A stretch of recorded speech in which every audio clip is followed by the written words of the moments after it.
All right, let me begin. Last week, I was in the middle of reading a chapter from my book, the story of a client named Will, who started to see me when he was a member of the sheriff's department, very unhappy with what he was having to bear witness to.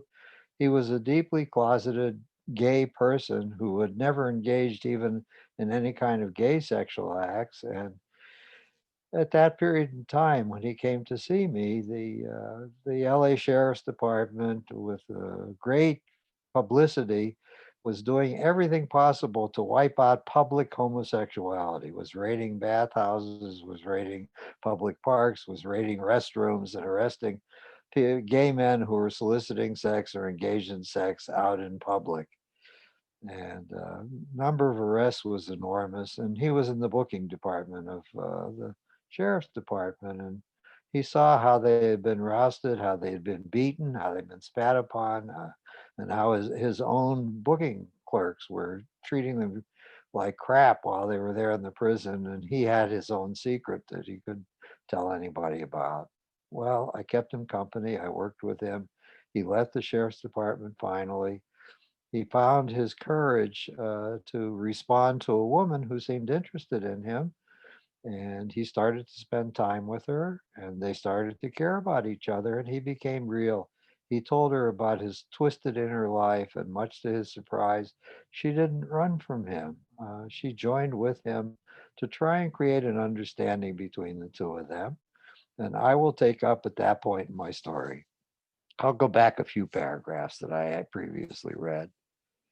Thus, the two of them began a process of opening and of making fluid the gender role assignments between the two. They experimented with the creation of a variety of role playing daydreams during their sexual encounters. They experimented with the loving, erotic penetration of many body orifices, sometimes with dildos and sometimes with Will's penis. After a period of time, Will announced that he would be leaving me. He was now at peace in his life. He told me that he and Margot were going to lease out their respective homes as income property and were going to buy a house and live in it together. He thanked me for the help I had been to him. I thought our work was done, but it was not. 2 years later, the two of them asked for time with me as a couple. During the first session, seeing them again, there was a beginning catch up they did for me.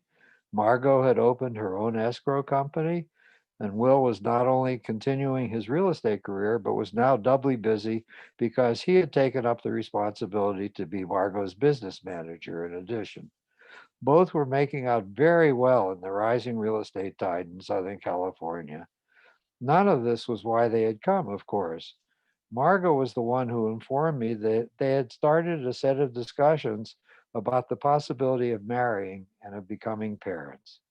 She was very committed to the project, but Will had serious reservations.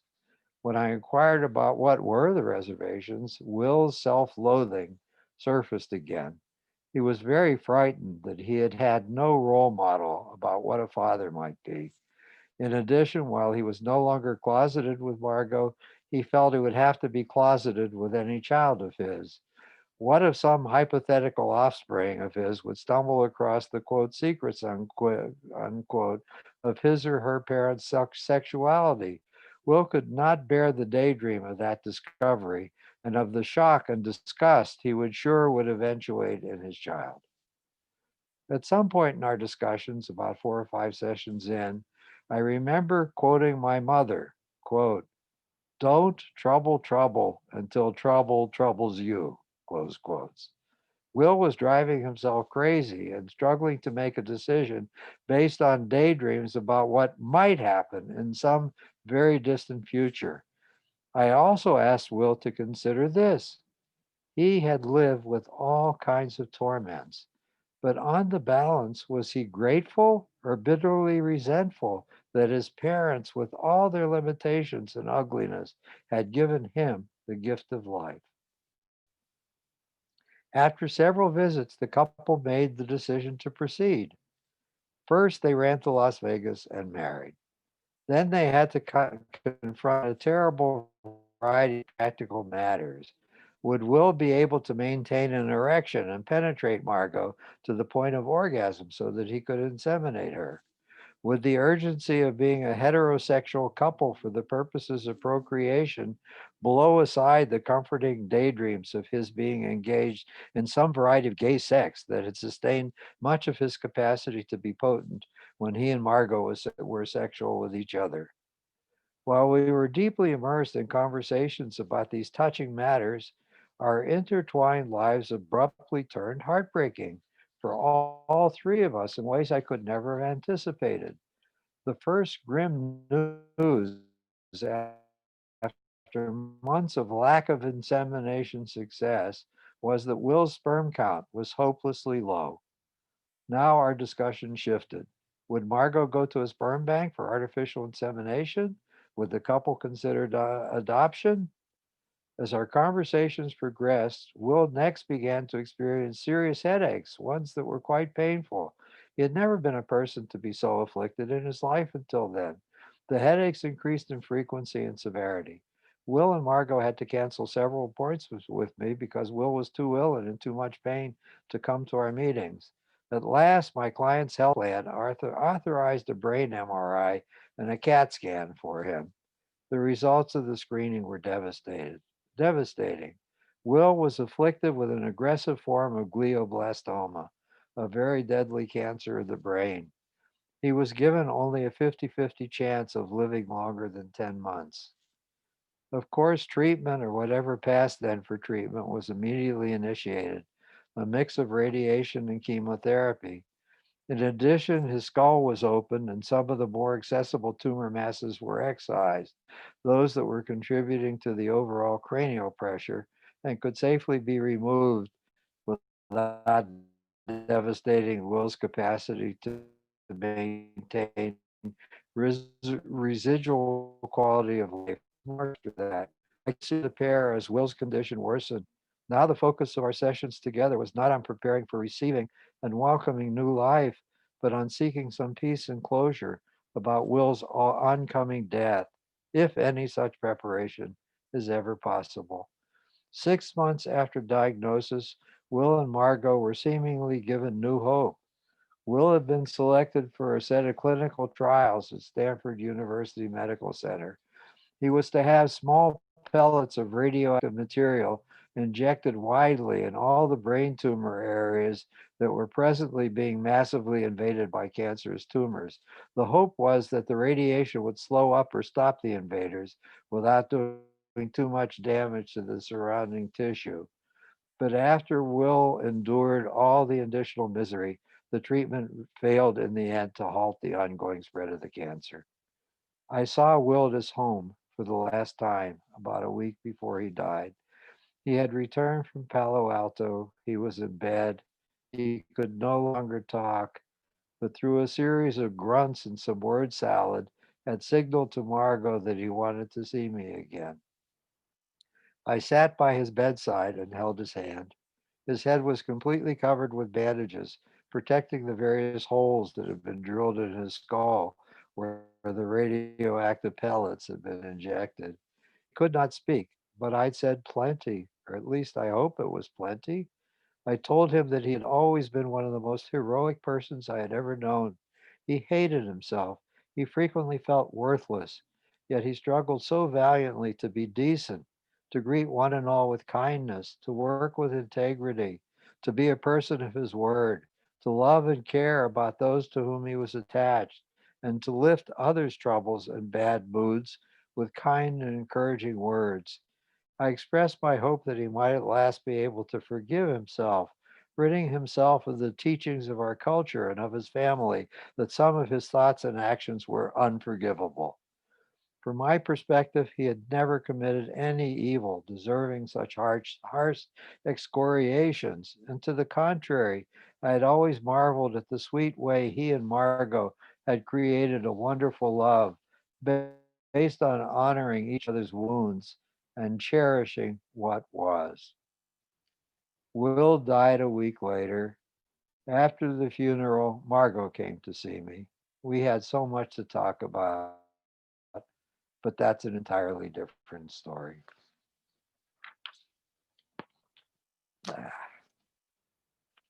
I still get choked up whenever I visit that. Felt so angry. I felt he so cheated. He'd struggled so hard and battled so valiantly to put together a worthwhile life, and then he got snuffed out just as he was beginning to savor the fullness of it. It seemed like a cheap trick. I told God to go fuck himself the day he died. Uh, and I told him I didn't believe him anyhow, but I didn't believe he existed anyhow, but I was still going to tell him to go fuck himself.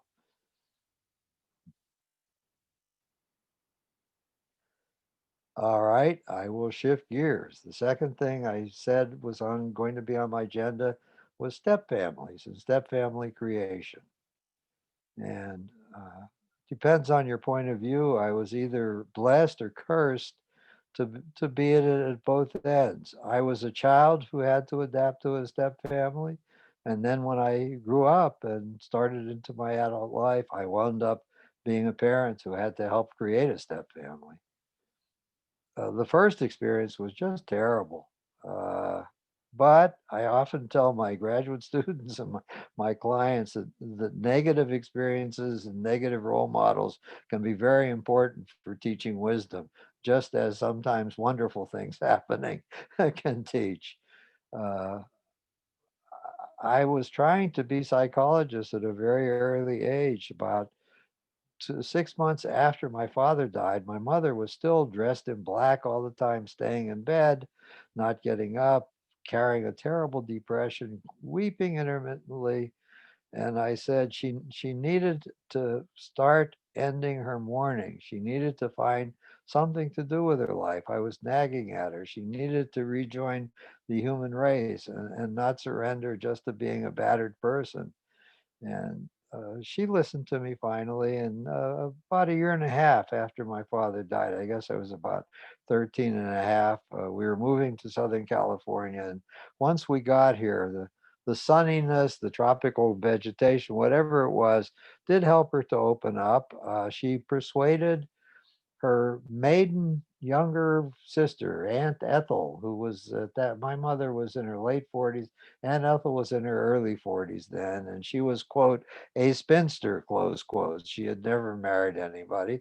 She convinced Aunt Ethel to come join us in Southern California, get an apartment, find a job, and be here because it was dreary in Pittsburgh, and the smog and the smoke and the winter ugliness and the dirty slush and all the rest of it. It was much pleasanter here. So Aunt Ethel came, and wonder of wonders, about 6 months, a year after we had arrived here, they discovered that there were places that singles, couples, anybody could go and dance, and there were bands playing, and you could buy a ticket and join the dancing. So she persuaded my mother to go dancing, and after a while, my spinster aunt actually found a husband, and after a while my mother started dancing consistently with the same guy, making dates to meet him there and going dancing with him. And then she started to bring him around.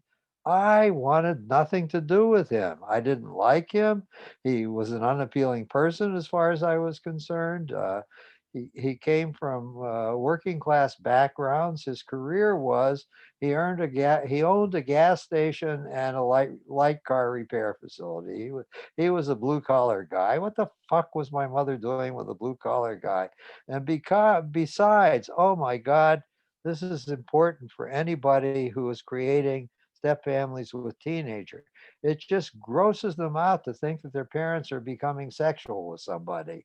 that, that just feels awful. This was a guy my mother was probably being sexual with. She was sharing the bed she shared with my father with this oaf. How could she do this?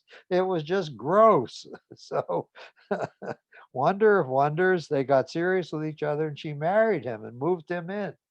And then I was really in trouble. Every night I was thinking of them in that damn bed. And I wouldn't give him the time of day. I'd be called to come to dinner. I would try to gulp the food down as quickly as possible. I wouldn't even say hello to him. I'd say hello to my mother, and I would tell her some gossip I had for her, some problem I wanted her to solve, and then I would leave the dinner table again. She made the classic mistake of many people who are putting step families together. She wanted to keep us separated from each other so we wouldn't annoy each other and disappoint each other.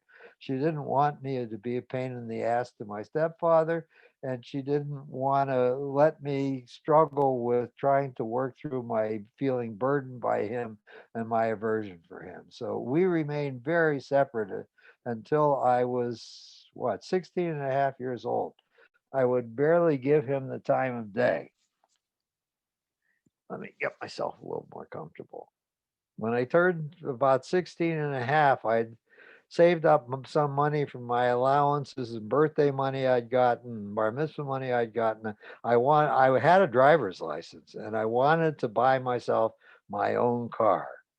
And I had $50 to spend on an automobile then. That was not an insignificant amount of money back then. You could buy a car that ran for $50.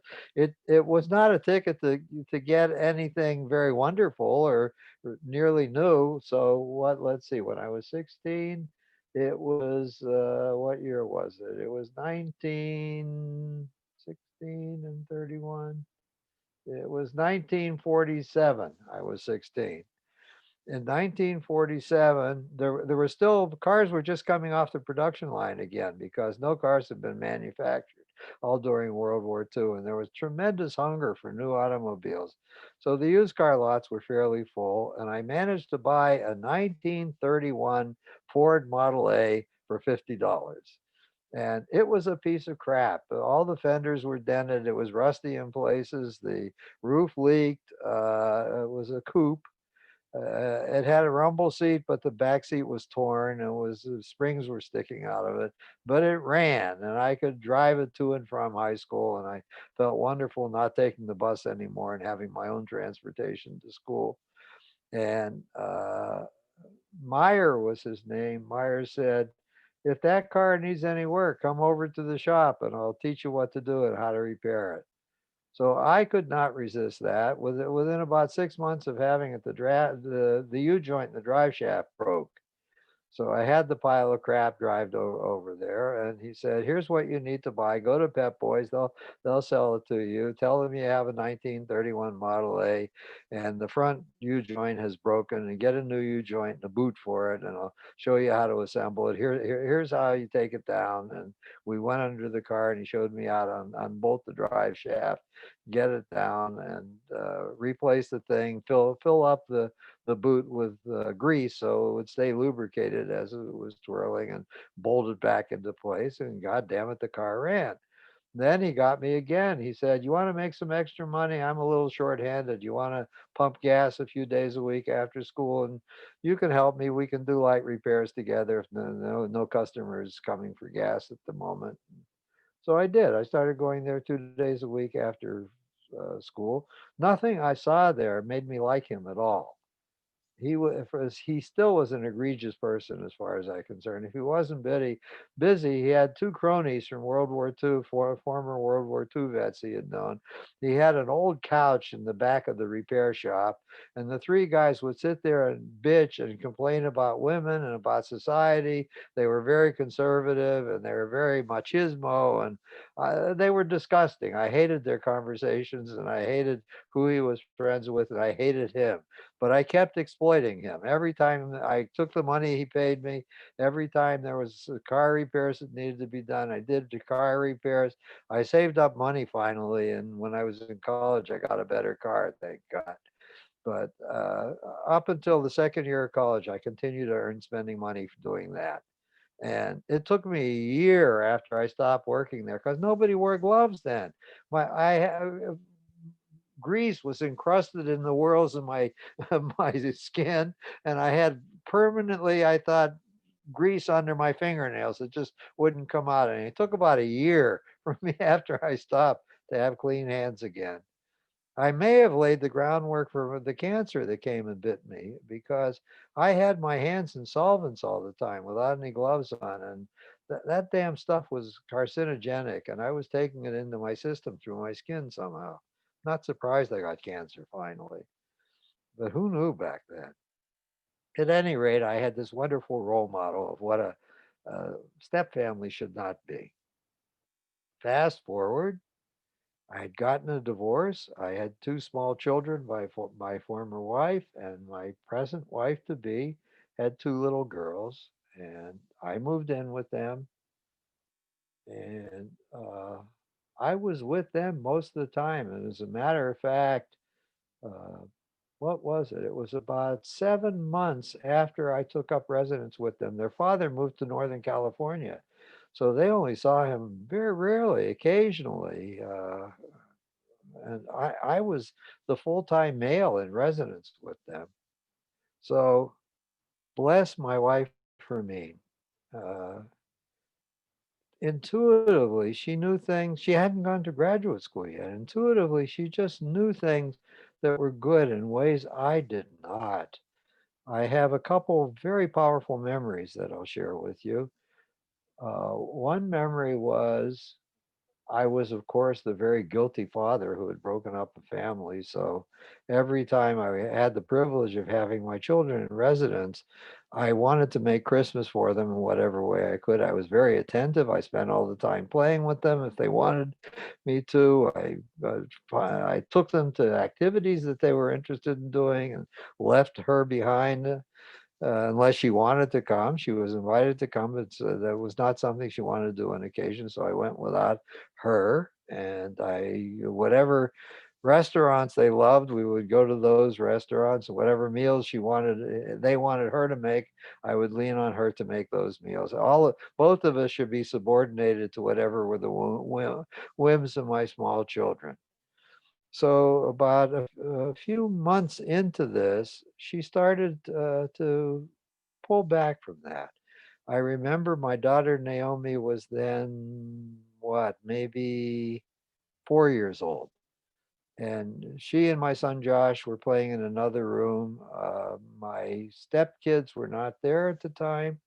So it was only the two of them. And Naomi came while I was having a Sunday afternoon conversation with Hermine. I don't know, I don't remember what we were talking about, but came and said, Daddy, my toy's broken. Come fix my toy. And I said to Hermine, excuse me, I need to go fix her toy and I'll be back in a while. So I left to fix her toy. It took I don't know, remember what it was. It took me about a half an hour to figure out how to get the damn thing fixed. And I did get it fixed and I came back. And Hermine said to me, I wish you hadn't left me. And I said, what? And she said, I wish you hadn't left me. I said, what? You need to cling to me? I was really bitchy.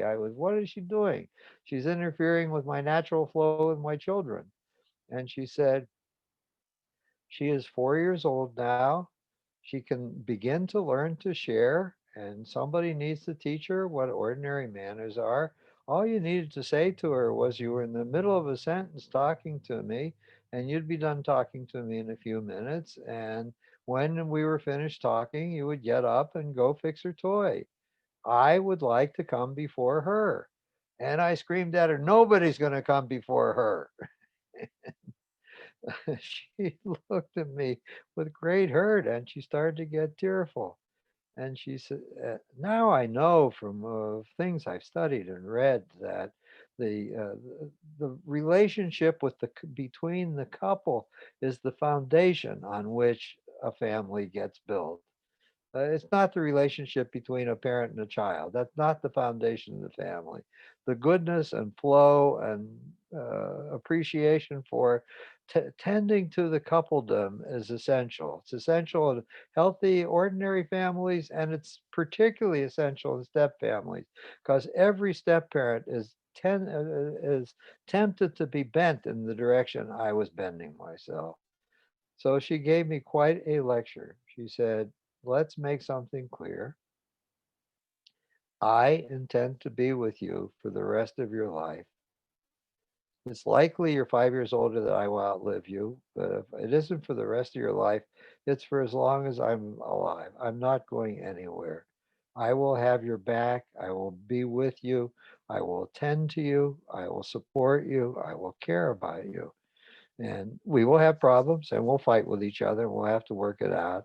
But I would like to be in number two position. She said, your children are just going through your life for a while. They're adopted, you brought them to live with you. They will start emancipating themselves increasingly as they enter adolescence. And eventually they will leave home and you will become, with each passing year, less important to them and they'll be less and less interested in you by stages. Eventually, they may even have to break away by not being interested in you whatsoever for some period of time before they return to pick up their relationship with you. I am going nowhere. You can easily ask your child to wait a few minutes if something is happening between us that we can continue talking about. It's not going to harm them in any way. Not going to harm her in any way. It's a good lesson for her to learn. Adults are more important than children. Adults make the world go round. Adults have to run things. Adults need to talk to each other to run things. Adults are not put on earth to entertain and be responsive to children. Up to a degree, yes, but not whenever children want it. That was the end of her speech. And I took that in. I apologized. But I think something she did that was even more powerful still reverberated in me. Soon after we had started living together, uh, she said to her kids, "We need to have," it was a Tuesday, "We need to have a family meeting tonight." And they said, "Oh, I had recently arrived. Is that a tradition in this family?" The girls were, what, 7 and 9 at that point. I said, "Oh, okay. We're going to have a family meeting after dinner." I thought, gee, on Tuesday nights, I guess they're used to having a family dinner, and now I'm included because I'm living here. That isn't what happened at all. My wife said, "Kids, I wanted to talk to you about what I've been going through and about Arthur being here." She said, First, let me start with an apology. I have not been a very good mother to you for the last 2 years. I was in a lot of emotional turmoil and pain. I was crying frequently. I was depressed. I took to bed. I ignored you and neglected you sometimes. I just didn't have my energy. I couldn't cope with life. It was all about how terrible my relationship was with your father and how I was struggling with whether it was better to get a divorce or not get a divorce. And I finally made my decision. And I've been feeling better and I've been healing since the separation took place.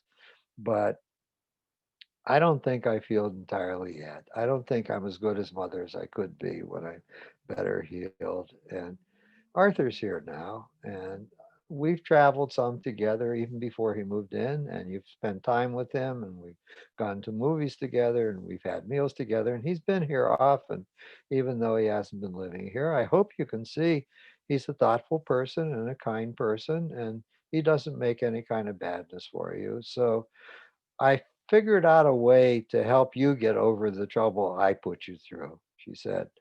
He's not damaged like I am. I'm turning you over to him. He's now in charge of you. I'm going to rest.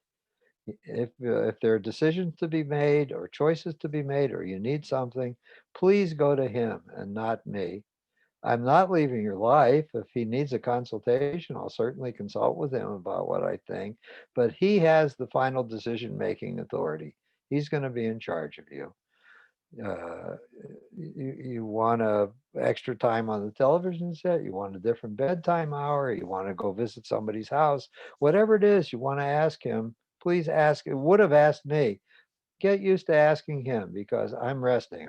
I'm putting him in charge, and I'm leaving. I'm not going to leave totally. I'll be here, but I'm going to leave the responsibility of making decisions about you. My jaw dropped open. What is she doing? She's surrendering the most precious people in her life to my care and trusting me to do a reasonable job with them. What a powerful thing what a risk she's taking. And what a vote of confidence that is in me that I'll care about her children and take good care of them. I felt I was being given the most precious assignment imaginable. And she was fortunate in her own way because I missed having children around. I only got a chance to see my own children occasionally. I found her kids very worthwhile and delightful to be with, and she was entrusting me fully with their care, and I felt she was not burdening me. She was handing me a gift.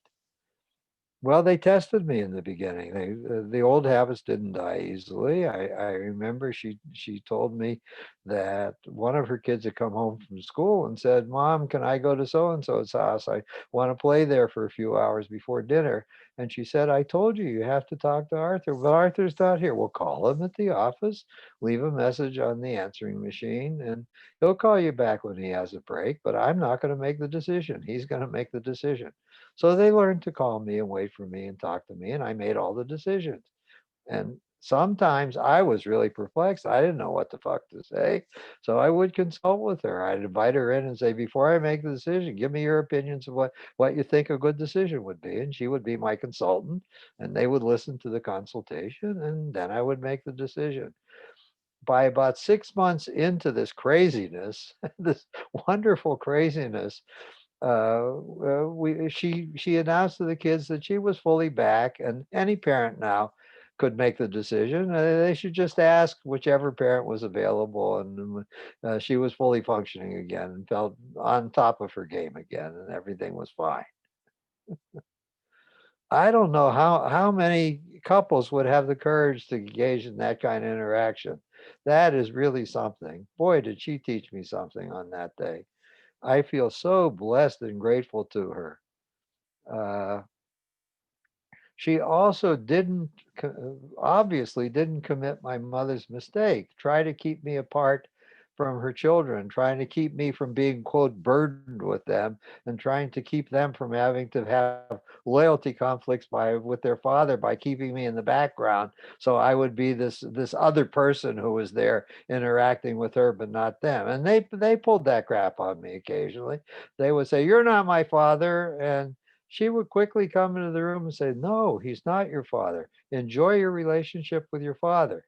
But he happens to be the man who's living here, and he's very much in charge of you as I am. We share that responsibility. And if I'm not here, I've delegated him. He speaks with my voice too if he speaks to you. So, yes, he's not your father, but he is an authority figure that you have to somehow make an accommodation with or make some kind of peace with. You can't just ignore him because he's not your father." She backed me up that way too. That has to happen in any step family. That kind of move between the biological parent and the step parent. Step parent has to speak with the authority of the biological parent and not be a shadow figure in the household. And the third thing that has to happen is the step parent has to find activities that he enjoys or she enjoys, if it's a stepmother, and that the children enjoy, and that they do without the biological parent. So they have experiences of pleasure together where they're bonding with each other, and the biological parent isn't even present. From my side of the family, my daughter Naomi loved going to garage sales. And so does my wife. She's given it up now. We have enough junk in the house. But for many years, when the kids were little, she loved taking Naomi with her, and they would go to garage sales and argue about which things were worth buying and which things they should have. And was there anything here that Naomi had a particular fondness for? And it was a wonderful shared activity between the two of them. And cooking was something that they did together too. My daughter was eager to learn to cook. The oldest child of hers also liked cooking, so sometimes it was a threesome, so sometimes it was a twosome, and I certainly wasn't involved. I was off doing something else. The younger of my stepdaughters uh, was moving towards adolescence, and she was pre-adolescent. She was about 10, and I said, "You seem to like taking pictures. When I was a teenager, I had a dark room. I could do that again. We have a basement in this house. Would you like to have a dark room and develop your own pictures and enlarge them?" I'm no good with color, I said. I never learned with color, but I could certainly show you with black and white, and we could have fun together. We could go picture taking and develop the pictures and then figure out which ones were worth enlarging and which ones were worth saving. Yeah, she loved that. So we did that for a few years. We frequently went on photo expeditions together with our cameras, and then went to the darkroom to develop them. It turned out that she and I both discovered sailing together. We were on a family vacation, and we rented a boat, and we were down at a hotel in Newport. We rented a boat from a boat rental place, and I read a book on boating. I figured I was going to try that because I'd always liked the look of it. And I lied. I said I knew how to sail to the guy who was renting the boat to me. I didn't know diddly except what I read in a book. So we fumbled around together while her older sister and my wife were terrified that we were going to crash into something and kill them, and had such fun. And then we bought a little boat about 6 months later. So she and I would go sailing, and when she got old enough to drive, she would take the boat by herself. So we had some shared experiences that were really very precious. And she liked being handy. I can remember a time, you people probably know, many of my listeners would not know. The first house we were living in together had a swamp cooler on the roof. A swamp cooler was something that cost much, much less than any kind of air conditioning system. It was a box on the roof that had uh, insulation, big clots of stuff inside it and veins on it, and there was a fan in it, and there was a pump to pump water. So when it got hot, the pump would start pumping water and make this massive smush stuff wet, and then the fan would suck in air and blow it over the wet stuff and evaporate some of the water, and that would cool the air. It would blow down into the house. Well, that thing had stopped functioning on the house I had moved into, and it was hot as hell in the San Fernando Valley in the summertime. And I said, "Let me go up on the roof and see if I could fix it." My younger stepdaughter said, "Could I come too?" I said, "Yeah, be careful climbing up on the roof."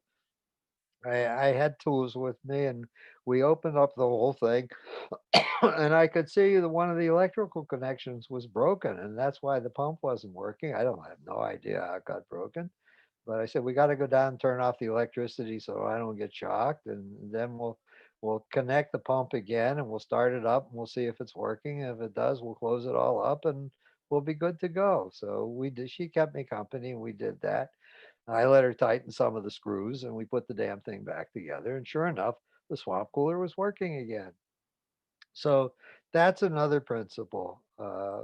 Find activities, find something that forces the two parties, the stepchild and the step parent, to be partners in some kind of activity. So they are forced to relate to each other. It could be an interest. Maybe they like sports together and they'll go off to sporting events or watch on television. I don't know necessarily what the activity is. Collecting stamps doesn't much matter what the activity is, but it has to be a shared passion that they can enjoy.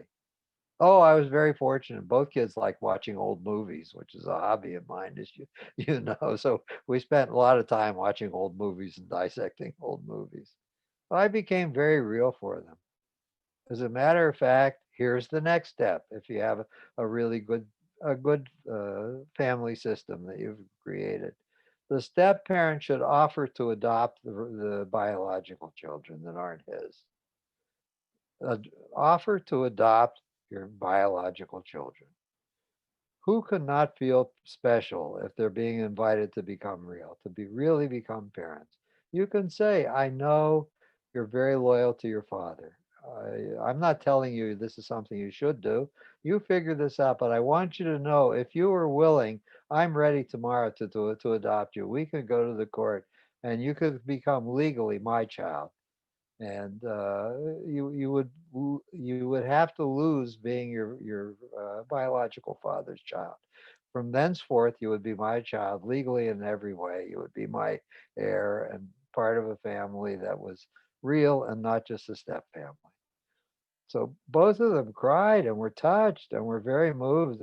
For each one's 12th birthday, I made them that offer. And I said, when you're 18, you will not need your father's permission because your state of California has wonderful legislation about that. Any older person can adopt any younger person and make them legally their child if the both parties agree to it and both of them are over 18. The one doing the adopting has to be older. It could be 10 minutes older even under law, but they have to be older than the other person in order to become their parent. So that's what happened. The younger one said she would think about it. She had had her father in her life for a couple more years than her sister had, and he had always been bent to favoring her and terribly disinterested in the younger child. He would bring the older one up to visit him in Northern California and leave the other child alone, my daughter Karen. And so by the time Karen was 14, she said, "I wish you could adopt me now." And Amy said, "No, I know I'm never going to want to be adopted." I said, "Well, the offer's open anytime. You don't have to take me up on it. I'm not going to rescind it." And she decided when she got married, she wanted both her biological father and me, myself, to walk her down the aisle. So that was really wonderful. I did that. That was a joy. And the ceremony that had me adopting Karen was also a joy. My kids had no interest in having Hermine adopt them. They were in orbit. I lost them significantly for a long period of time, and that's a whole other story. But I'm focused now on what happened in the step family I was creating, not what happened to the children I had pulled away from. That's a topic for another lecture because it's very informative and people can learn a lot from it.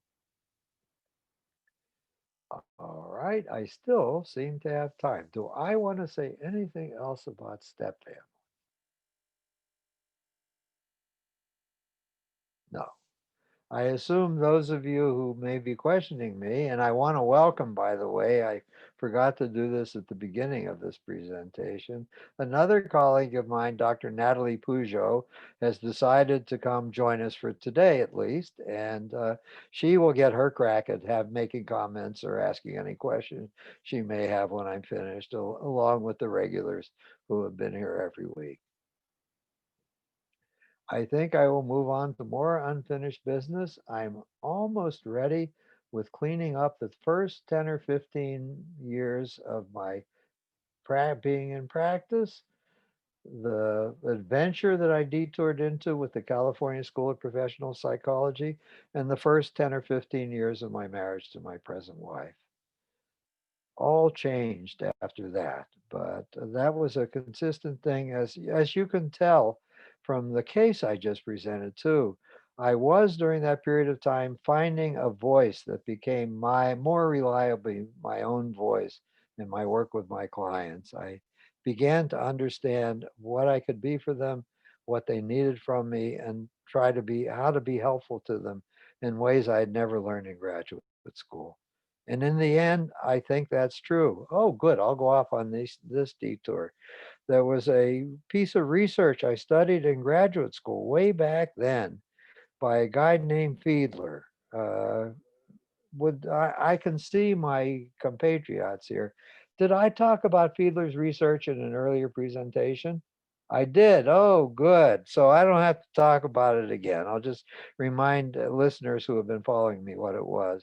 It turns out that observers who get to look at transcripts or tape recordings of sessions can tell what the supposed training and theoretical orientation of the therapist is for very young members of the profession. People who are still in graduate school and receiving training, or in the first 10 years after training. If typescripts and or transcripts or actual video recordings of actual sessions with people who are out in the field for longer than 10 years are turned out, raters cannot reliably tell the difference between people trained in whatever modality they say where they were trained in. Working with clients tends to move us towards something more flexible. We try things on we'd never been taught about. And that's a good thing because in some ways, I think each of us is unique. Each of us does therapy in our own particular way, regardless of what our training may have been. Uh, that's a daydream I've had. I'd like to go to a distant city for a while and pose as a client and show up for 5 or 6 different therapists, tell them the same story and tell them the same thing from session to session and see how they manage it and what they do. Not one of them is going to do the identical thing that anybody else does. It will always be different. We are our own unique instrument. There's only the beginning of a stream of researching, trying to see the matches between the personality of the client and the personality of the therapist.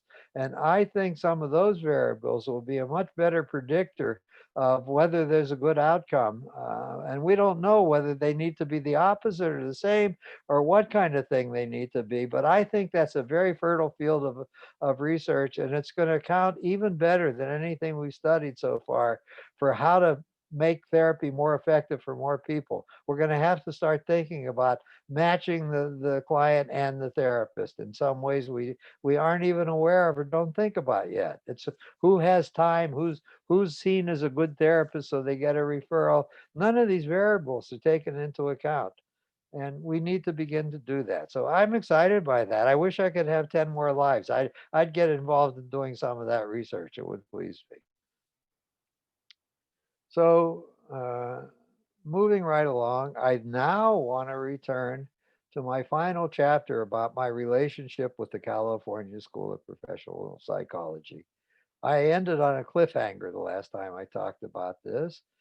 It was about how I spent 7 years as campus dean, what the stresses were, what some of the joys were, what the impossibilities were, how I almost became a drunk because the task was so impossible, and how I'd managed nonetheless to move systematically to secure permission to grant degrees, to secure the rights of students to sit for the licensing exam, to move through provisional accreditation to final accreditation from the regional accrediting body, and to begin the process of getting the American Psychological Association to recognize the quality of the training we gave so that students would be eligible for many, many more benefits in this world. And I got fired. I told the story of being fired, but I didn't tell how I got fired. I told this earlier story about how we unseated the president of the institution, Nicholas Cummings, and organized a rebellion and had the board assassinate him.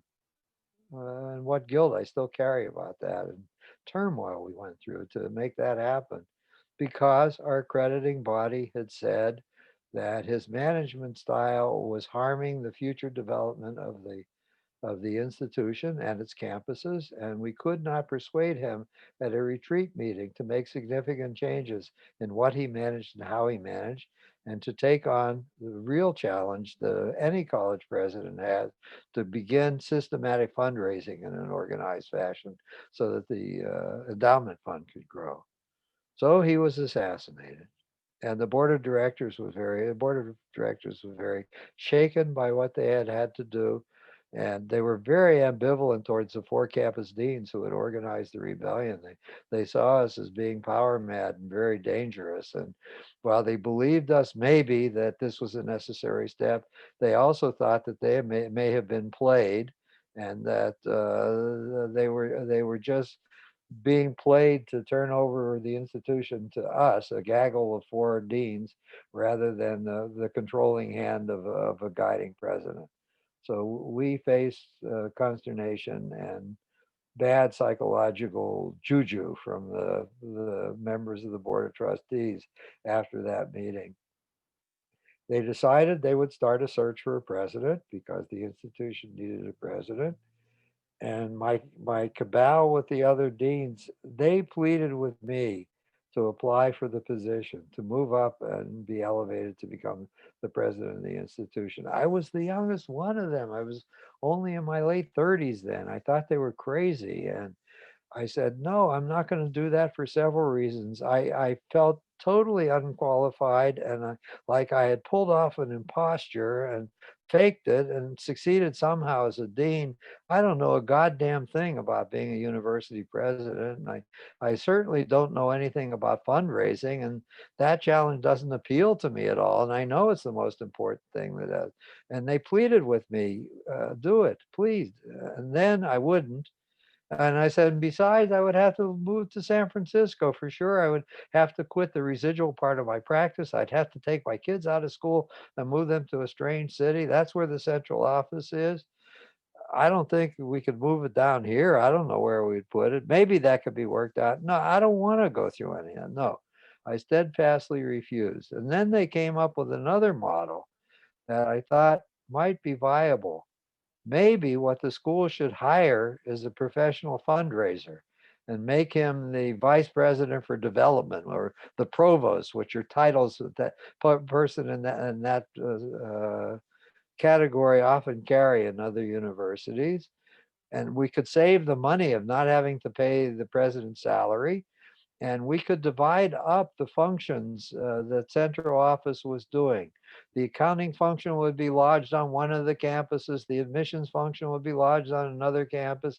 Each one of us would, dean would take responsibility for part of what the president was watching over. And we would do it for all four campuses, not just for our own campus. And we would distribute that. And the school would be run by a management council. The four deans, the chairman of the board of trustees, and maybe such other people as we might appoint would meet regularly every month or even every week if we had to. And we would make the planning decisions about how the institution evolved. Oh, certainly the director of development would be a member of that group too. And we proposed this governance model to the board that let's not hire a president, scratch the advertising for a president, advertise for a provost or a director of development instead. Once more, they were frightened. Here the deans are moving up more responsibility onto their plates. They're taking over. They can't be trusted. We need a president who will supervise them and keep them from getting out of bounds. So the search for a president went forward. They gave the four deans the courtesy of having interviews with the candidates. Turned out we had two candidates. One was a young, energetic, very idealistic, interesting, new PhD in educational administration from Stanford. He was very bright, very capable. He had never had a gig, and he was hoping some small institution would give him a chance to experiment with being its president. And he had done wonderful research. He had gotten copies of our previous site visits from the Western Association of Schools and Colleges. And he came already with a plan for how he would worry about the development aspect of his job and how he sees trying to help the school evolve and meet its new challenges that would be oncoming as it continued to age and get more mature and get more known in the community. He had a wonderful long range plan for us that I found very impressive. And I think my fellow deans did too. But we recommended him. If they were going to hire anybody, hire him. We would take a chance on him and try to work with goodwill with him. And the other person was named John O'Neill. He had been the vice president for development at Mills College for about 15 years at the time he applied for the school. So clearly, he was very familiar. That's all he did full time was raise money for Mills College. And he was hungry for a greater challenge. He wanted to move up in ranks and become a president too. And since he so obviously was good at fundraising, the board of trustees bit the bait and they hired him. And I thought they were making a mistake. When I interviewed him, I thought he was a con artist, a narcissist, and he talked a very good game and that he was not going to produce much of anything. And I was even suspicious about why was he getting ready to leave Mills College. I had a suspicion. He got sort of okay letters of recommendation from him, but I think secretly they were going to be happy to get rid of him. And I didn't like what was happening. So they appointed him. He was ratified. The first week he came to the Los Angeles. Oh, about 2 weeks after he was hired, he called a meeting in San Francisco of the campus deans. He wanted to get to know us. He wanted to get on the same page with us. He wanted to get clarity on how we would divide up responsibilities and what we needed from him. So he was very jovial. He's very, very outgoing, very happy to be there that day. He told us that he was going to take seriously his responsibilities. He would give us a high degree of autonomy on the campuses. He was looking forward to working with us. And I made a speech to him that I meant. I said, "You don't know any of us really." I said, "If I were in your position, if I was a new president, I would like new lieutenants that I knew and had some relationship with on the four campuses. I would replace the campus deans. I would give them honors. I would give them some other job, but I would have people who I knew and trusted in those positions because I'm not on, you can't be on four campuses at any one time. You have to trust the local management to take care of it. And I would want people I knew. So I'm prepared to turn my resignation into you with goodwill. I started this institution never imagining I would spend the rest of my life as an educational administrator with a small practice. I'm perfectly prepared to go back to teaching. I've liked the teaching I've done, so I would do some more teaching. You could give me a full-time position for a while. I would rebuild my practice. That's my first love. And then when I was done, I would like it if you would let me teach for the years ahead and let me be a part-time instructor on the campus because I enjoy being in the classroom. But my primary identity again would be as one who practices psychology. They said, "No, I've heard nothing but good things about you. I'm looking forward to working with you." So we began to work, and he did no fundraising of any consequence the first year. He would come to the Los Angeles campus about once a month. He would stay at the Beverly Wilshire Hotel. He wouldn't come to the campus. He would stay at the Beverly Wilshire Hotel. He would meet his friends who were in this city that he'd gone to prep school with. He was a prep school graduate who went on to, I forgot what university. So he would socialize with them and have fun. And I would always come and have lunch with him one day. He would be in his tennis togs. He had just finished playing tennis in the morning, and I would have lunch with him in the hotel restaurant. And we would each have a couple martinis over lunch, and he would ask me how the campus is going. And I would tell him about whatever the problems were that I confronted. He said, "What do you think you'd like to do about that?" So I tell him what I think. He said, "That's fine. It sounds fine with me. You go ahead and do that." So he was of no practical help to me of any kind. I wasn't learning anything from him. He didn't seem to have any expertise that I could enjoy. So I was shaking my head. 1 year in, he announced to the Board of Trustees he was now ready to do significant fundraising, but the school had to be reorganized. He couldn't do significant fundraising if the trustees were one-third members of sent to him, one-third psychologists sent to him by the California Psychological Association, one-third faculty members on the various campuses, and one-third students on the various campuses. That's what it said in the bylaws, and this was a division. The school was owned by the California Psychological Association, so there needed to be a divorce. A new separate corporation had to be established that would own the school. CPA had to divest itself of it. CPA would no longer be responsible for it. And the trusteeships needed to be changed. There could be one faculty trustee from each campus and one student trustee from each campus for a total of 8, but he needed 12 more directors, and they had to be people of wealth and or influence, and when possible both wealth and influence, who would be on the board of trustees, because he would be the resources through which he could get access to other wealthy people and raise funds for the school.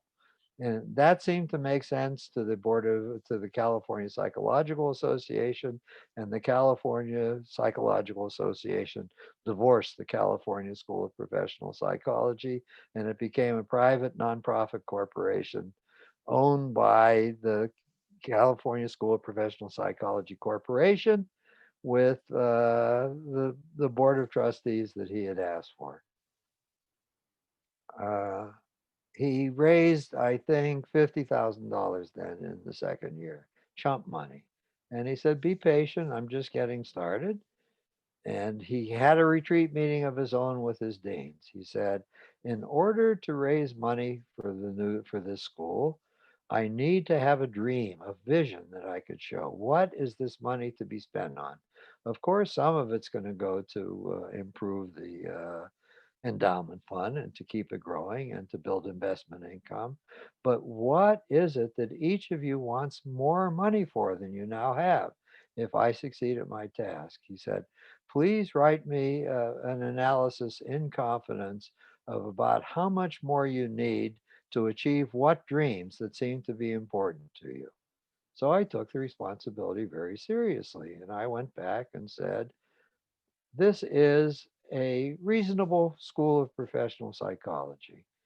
I apologize for being a perfectionist. I would like this campus, and it's fine with me if the other four campuses do it too. I would like it to be one of the 10 best campuses where psychologists are being trained in the entire nation. It's not good enough that I have an acceptable program here. And the biggest thing I need to do, we seem to have reasonable internship sites. The curriculum is pretty good. The thing that I need to do and to improve this is it's the faculty. The faculty started as volunteers, and some of them then were hired as permanent members of the faculty. I have what Western Association wants. 60% of the faculty is here full time, and then I have some faculty that are here part time, and then adjunct faculty. It's in the mix. It's okay for the for accreditation purposes, but I would like to be able to hire the best and most lustrous faculty members who are teaching at prime institutions everywhere else in the country. And Los Angeles is expensive, and I'm sure they're making a lot of money where they are already. Some of them have practices on the side, some of them have consulting gigs, some of them lecture. I need to offer them really wonderful salaries, and housing is very expensive here. I may have to rent properties that the school own so I can give them inexpensive housing that's owned by the school or help guarantee mortgages. I don't know what the school needs to do financially to make real estate more available to them than the real estate is in the places where they teach. Oh, Natalie's letting me know that she has to leave. I'm sorry you won't be around for the question period. We're almost done. Uh, and I sent off that memo to him. I wanted to turn over maybe 2%, maybe 5% of my faculty every year, getting rid of people who were marginal and not very capable, hiring somebody lustrous. And at the end of maybe 10 years, I will have the faculty they want to have. Maybe a third of them will still be with me, and the other two-thirds will be hired from lustrous people elsewhere. 24 hours after I sent that memo, in confidence of the president, copies of this were in every faculty member's box on my campus. Uh, and I learned after a while who were the people who were participating in making sure that this got distributed. My faculty exploded. They got in touch with the president and said they couldn't go on working for a dean who had no confidence in them, who wanted to fire a good deal of them. Uh, I needed to be removed. And the poor president came to campus wringing his hands and saying, "Oh, I'm so sorry. This shouldn't have happened. This was a terrible mistake. And they're right. I can't have anybody as the titular head of a group of people who will not accept the authority of that person who's been appointed. We're going to have to negotiate you out of your contract." And I was furious. And I said, "You could have done that the first day you came. I was willing to resign. Now I'm being assassinated. We're developing an institution that has a culture of assassination going on. I'm going to hire a lawyer, and my lawyer is going to talk to your lawyer." And that's what happened. I negotiated my way out of my contract and I got what I wanted. I got a full time faculty position for as long as I was going to want to remain a faculty member. I got the right, if I decided to withdraw from full time faculty participation, to teach at least one course it was trimesters back then, every trimester until age 65.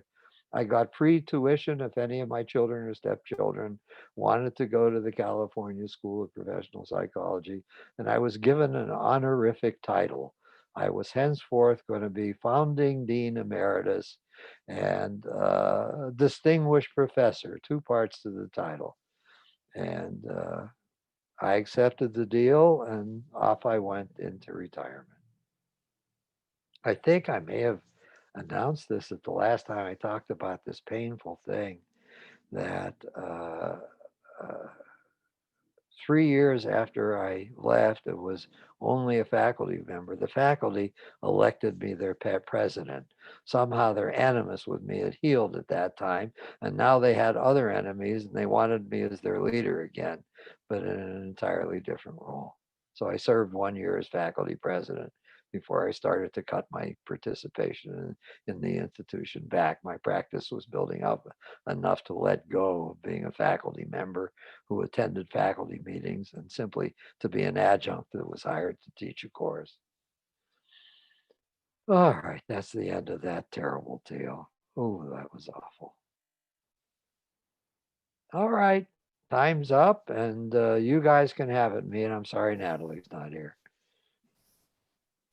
I guess Um, she is what she should be. She's a person who honors her commitments to her clients and wanted to show up at time with a client. I'm going back to your step parenting segment, Arthur, and I'm simply amazed at what seems to be the infinite wisdom of Hermine in assigning you the task of being in charge of the children for 6 months. I mean, that seemed like a kind of a well thought out, brilliant concept to get you to be um, uh, absorbed and attached, to your stepchildren. Yes, Yeah, I had no choice. They came seeking me out all the time. well, but in some ways, I'm just wondering. In some ways, was that well thought out? Was that I mean, inspired by something for Hermine? It seems kind of like just completely brilliant.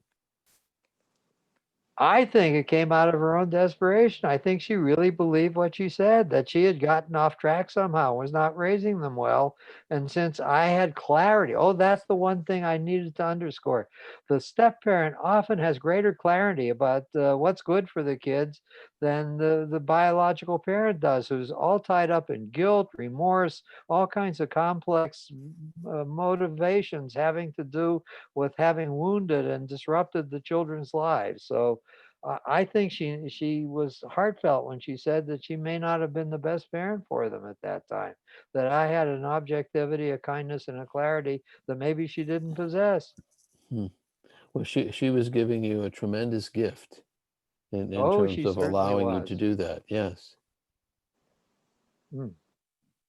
Well, was she also involved as being a step parent to your children? Yes, Okay. she was very welcoming to them. My former mother, wife, my former mother. That was a good one. My my former wife hated her, hated that I had left, hated that I was planning to get remarried. One of the ways she took that out was she tried to violate as many visitations as proper as she could. And when she sent the children to us, they were a mess. She sent them in dirty clothes. They were filthy. The clothes were filthy. They were filthy. They were hungry. They hadn't eaten. And Hermine was very welcoming. She would give them baths. She would wash their clothes. After a while, we just kept a stack of our own clothes for them there, and we would put them into the proper clothes for them while we threw the other clothes in the washing machine. And we would send the dirty clothes back with them, laundered, but they would have clean clothes on when we went home, and they would have eaten. She liked being a stepmother. She saw them as being raised terribly, and she was going to show them what good parenting was. She felt challenged. Mhm. I'm curious on a personal note or a more personal question. With your stepfather, you worked for him and you worked with him, but did you ever really grow close to him? No, No. I did not. They got a divorce. Oh, thank you for asking me that, because while I was in graduate school, they got a divorce. Mhm. I told you when I started this whole rambling weeks ago that I took that sentimental trip to my father's grave with my sister, and we gossiped a lot about all kinds of family secrets. Well, she told me more about my mother's divorce. My mother was a child of her times, and my stepfather was very insistent that they practice oral sex together. And my mother was screaming. She thought that was a perversion. She was going to have no part of that. She thought she had married a deformed pervert, and she got a divorce from him instead because he kept insisting about this. Well, it But seems like it's, I did make amends to him before I graduated from UCLA and went off to graduate school and had stopped working for him. I was at some family function or another, and I walked up to him and said, Meyer, I owe you an apology. And he said, for what? He said, you were never nasty to me. We just didn't have much of a relationship, he said to me. Well, I said, I didn't respect you. I didn't like you. And I exploited the shit out of you. I got you to teach me all kinds of things. I want to thank you. I'm very handy with tools. I like fixing things. I learned it from you. And you saved me thousands of dollars in auto repairs. I can do lots of things myself now. And I never honored you in any way. I think we're very different people. I don't know if we see the world alike, or you were never cruel to me. You welcomed me at your place of business. You taught me what you did. You seem to take pleasure in passing on your knowledge to a member of a younger generation. And I've never honored you by that for that. So let me at least tell you how much that meant to me and how what I learned from you is woven into my very being at this point. Mm. That much I did. I never got interested in him or wanted to be his friend. and it turns out all those horrible sexual things you thought about were true. Just in case you didn't remember. Oh, thank you for jogging me that I talked about that in passing. I want to comment on another issue about creating step families that you reminded me of. If your children are small, like mine were and my prospective stepchildren were, it's not terribly disrupting to them. If another adult starts showing up and spending company with their biological parent, they expect adults to have adult friends. And so many potential divorced people who are thinking about getting married again are very worried about when to introduce the people they're dating into the life of the stepkids. You can do it much earlier with small children. You Mhm. could do it from the first date. You could have that person sleep over, and if they see them in the morning, well, that's what grown-ups do. They're in bed with each other during the night. They don't think of much of it. If you do it and it's a teenager, oh my God, you're walking on dynamite if you do that. My mother's a whore. My mother does sex. Oh God, my mother is a sexual being. You Mm. have to be much more delicate and gingerly with teenagers about when you introduce the Mm. older person. You may have to take it by stages. I'm dating somebody. I think you ought to meet them. I like them a lot, and we're going to be spending increasing amounts of time together. And then finally, do some things with them. Invite them out with you and the other person. Go on a trip together. Maybe take separate rooms the first time with the person you're with. Gradually get them used to the fact that so and so is going to be around a lot, and then say he got tired. Then have him there in the morning and say, well, he got tired during the night and we had a couple drinks. I didn't want him to go home, so he stayed over, and start getting them used to the fact that that person is going to be there regularly, whether it be a man or a woman. I'm sure during my adolescence, I thought my parents had sex 3 times and 3 children eventuated for that. And that was going to be it for their lifetime. Arthur, and fast forwarding to John O'Neill, how long was his tenure at 18 CSPP? years. Really? Wow. Yes. Okay. Oh, he had the board of directors in his hand. They were all guys he had gone to prep school with or women he had gone to college with. And he raised very little money. He went on lecture tours about various kinds of topics to other universities that the school paid for. He did not significantly meet any of his proposed benchmarks of how much money he was going to save or spend. He didn't cut down on his expenses. He lived lavishly, and the biggest source of income still remained tuition, which had to go up more and more to support central office. He got a lovely paneled office overlooking the Golden Gate Bridge. It was a beautiful place he had his office in, and nobody could fire him because only the board of trustees could fire him. What do you feel was his main contribution to the school, to the organization?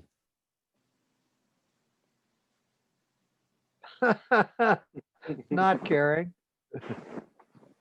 Maybe it was The- getting the- rid of you, Arthur.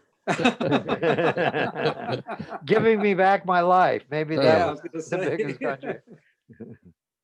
I was so relieved when he finally retired. He retired with a nice bonus and a nice pension. Hmm. But that's another story from my later life when I had to start interacting with somebody I knew very well, the former president of Colorado University, who the school then hired as his replacement. That was a nightmare. But I was much older at that point. That's later in all my varied careers. That'll be another story. Okay. Anything else before I say goodbye? Thanks, guys, again. It's always a Okay. pleasure interacting with you. Likewise, guys. I'll see All you. right. See you next week. See you next week. Bye.